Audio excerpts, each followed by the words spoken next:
అంబేద్కర్ గారట ఒక మాట అన్నారంట, ఇదిగో నేను పాఠశాలలో, నేను ఎవరన్నా తెలుసా, నేను ఒక విద్యార్థిని కాదు, నేను ఒక కులాన్ని అన్నాడు. అంబేద్కర్ ఏమన్నాడు? పాఠశాలలో నేను ఒక విద్యార్థిని కాదు, నేను ఒక కులాన్ని అన్నాడు. ఎందుకన్నాడు మాట అంబేద్కర్ గారు? ఆ రోజు కులాన్ని అడిగి బడిలోకి రప్పించారు, ఆ రోజు కులాన్ని అడిగి పాఠశాలలో అడ్మిషన్ ఇచ్చారు. అందుకే ఒక యాక్ట్ వచ్చింది, అందుకే ఒక రైట్ వచ్చింది, రైట్ టు ద ఎడ్యుకేషన్. అంటే ప్రతి ఒక్కరికి చదువుకునే హక్కు. ఈ హక్కు ఎందుకు వచ్చింది? ఎందుకు రాసిన Ambedkar right to the education? అందరూ చదువుకోవాలనే ఈ హక్కు ఎందుకు తీసుకురావాల్సి వచ్చింది? ఆనాడున్న పరిస్థితుల్లో అందరికీ చదివే హక్కు లేదు కాబట్టి, ఆనాడున్న పరిస్థితుల్లో అందరికీ చదువుకునే ఆ యొక్క హక్కు కలిగిన జీవితం లేదు కాబట్టి, ఆ యొక్క హక్కును ఏం చేశారో తీసుకొచ్చిన వాళ్ళు. మొట్టమొదటిసారి కులాన్ని అడగకుండా చదివించిన ఎవరో తెలుసా? భారతదేశ క్రైస్తవ మిషనరీ.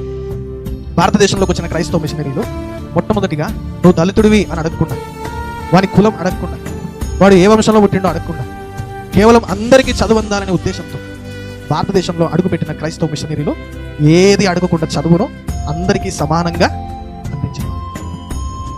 దళితులను చూడకుండా, బాలికను చూడకుండా, పేదవాడని చూడకుండా ఒకే తరగతిలో అందరినీ సమానముగా కూర్చోబెట్టిన పాఠశాల మిషనరీల పాఠశాల, క్రైస్తవ పాఠశాల. ఆ పాఠశాలలో ఎలా కూర్చోబెట్టారట?